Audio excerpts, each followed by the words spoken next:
क्या करूं, मैं इतनी सुंदर हूं तो। श्रीवास्तव मौसी का जब बेटा हुआ था, उन्होंने तभी ठान लिया था कि अपने बेटे के लिए सबसे सुंदर लड़की का हाथ मांग कर लाएंगी। श्रीवास्तव मौसी को भी बचपन से हीरोइन बन के रहने का बड़ा शौक था, तो बहू भी उनको हीरोइन जैसी ही चाहिए थी। एक दिन उन्होंने मिस गाजियाबाद डिम्पल से उसकी शादी करवा दी।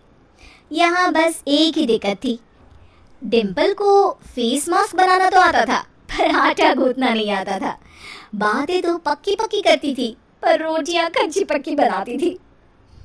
कमला बहन, मानना पड़ेगा, आप शहर की सबसे सुंदर लड़की को ब्याह कर ले आई है अपने बेटे के लिए।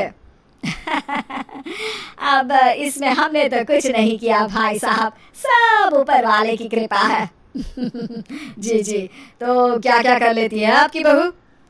सब कुछ। जाओ बेटा डिम्पल, शर्मा जी के लिए थोड़ा नाश्ता पानी बना लाओ। डिम्पल नजदीक जाकर श्रीवास्तव मौसी के कान में फुसफुसाती है। मम्मी जी, नाश्ता बनाना तो नहीं आता, सिर्फ पानी ले आओ।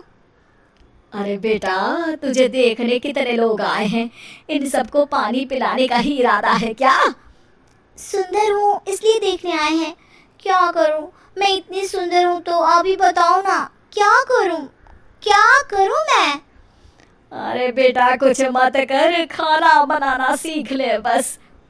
श्रीवास्तव मौसी के लिस्ट में सुंदरता सबसे ऊपर आती थी और उन्हें उसी का फल मिला। उनके बेटे अशोक ने एक दिन माँ से शिकायत की। माँ, कैसी बहू ढूंढ कर लाई हो? मैं शाम को थक हार कर घर लौटता हूँ तो मुझे कहती है, आज पेडिक्योर करना है, करवा दोगे? अरे जबकि दिन भर काम करके पाँव मेरे थके थे। अरे बेटा ठीक है ना, धीरे धीरे सीख जाएगी। अरे क्या सीख जाएगी माँ, उससे कुछ भी नहीं आता। हफ्ते भर का शेड्यूल बना लिया है उसने, पेडिक्योर, हेड मसाज, मुल्तानी मिट्टी का ये वो, अरे पता नहीं क्या क्या। अरे मुझे तो नाम भी नहीं आते। देख बेटा, खाना बनाना, सब्जी काटना, ये सब सीखा जा सकता है, पर सुंदरता नहीं सीखी जा सकती। इतनी सुंदर बहू मिली है, फिर भी तू खुश नहीं है, कैसा बेटा है तू? श्रीवास्तव मौसी का मानना था कि समय रहते बहू सब सीख जाएगी, पर मिस गाजियाबाद से शादी कराने के बाद घर का जो नाम हुआ है वो जरूरी है। अरे सबकी बहू खाना बना लेती है, हमारे घर में तो काम वाली दीदी भी है, पर हमारे घर में जितनी सुंदर बहू है ना, उतनी किसी के घर में नहीं। ऐसा श्रीवास्तव मौसी सबको कहती रहती। फिर एक दिन वो हो गया जो नहीं होना चाहिए था, डिम्पल को पिंपल हो गया। डिम्पल घर में छुपी बैठी थी, पर ऐसी खबर छिपती कहाँ है। शर्मा जी घर में अपने बेटी की शादी का न्योता देने आए तो उन्होंने पूछ लिया, अरे आज आपकी बहू नहीं दिख रही? हाँ, वो ना थोड़ा काम में बिजी है, आती ही होगी। और इतने में डिम्पल सही में किसी काम से वहां आ जाती है। बस शर्मा जी की नजर पड़ जाती है डिम्पल के पिंपल पर, जो उन्हें चांद पे दाग जैसा लगता है। पूरे शहर में बात फैल जाती है कि डिम्पल को पिंपल हो गया है। ये दिक्कत काफी गंभीर थी और श्रीवास्तव मौसी को पता था कि अगर ऐसा चलता रहा तो उन्होंने जो हासिल किया था सब मिट्टी में मिल जाएगा। उन्होंने फट से डिम्पल को अपने कमरे में बुलाया। अरे बेटा, शर्मा जी के बेटे की शादी 1 हफ्ते में ही है, हमें उससे पहले ही तुझे वापस सुंदर बनाना पड़ेगा। तू बता, तुझे मेकअप के लिए क्या क्या चाहिए? डिम्पल की दी गई लिस्ट का सामान श्रीवास्तव मौसी शाम को ही ले आती है और उसके बाद शुरू होता है डिम्पल का मेकओवर। 1 हफ्ते में सारे क्रीम्स पाउडर टेस्ट हो चुके हैं और डिम्पल और श्रीवास्तव मौसी रेडी हो जाते हैं शर्मा जी के बेटे की शादी के लिए। शादी के दिन डिम्पल बहुत सुंदर लग रही थी। श्रीवास्तव मौसी को उम्मीद थी कि बस अब तो हर जगह वो और डिम्पल ही छाए रहेंगे, चाहे शादी किसी की भी हो। पर जब वो शादी में पहुंचते हैं तो उन्हें बाहर शर्मा जी लोगों का स्वागत करते मिलते हैं। अरे कमला जी, सही समय पर आई है, आप ही का इंतजार था। हमने भी हमारे बेटे के लिए मिस अहमदाबाद ढूंढी है।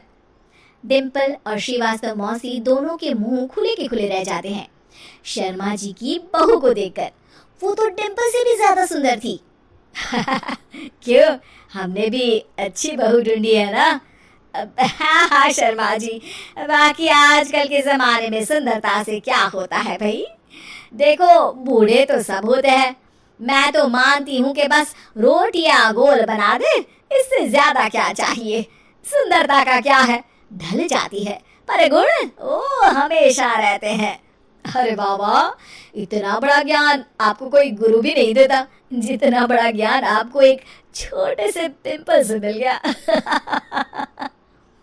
अगले दिन जब अशोक डिम्पल से बात कर रहा होता है, कल शादी में मिस अहमदाबाद के बाद सब मिस गाजियाबाद यानी तुमको ही देख रहे थे। क्या करूं, मैं इतनी सुंदर हूं तो आप ही बताओ क्या करूं? क्या करूं मैं तो कहती हूँ कि घर का कोई काम कर या फिर बाहर अपने लिए कोई काम ढूंढ ले। है? क्या कहा माँ जी? हाँ जी, सुंदरता का क्या है? कल तूने मिस अहमदाबाद से मात खाई, आगे कोई मिस हैदराबाद आ जाएगी या मिस फैजाबाद आ जाएगी, इसलिए काम पर ध्यान दो। हाँ। और कुछ महीनों बाद, अरे बहू, काम करने के बाद तू सुंदर नहीं, अति सुंदर हो गई है।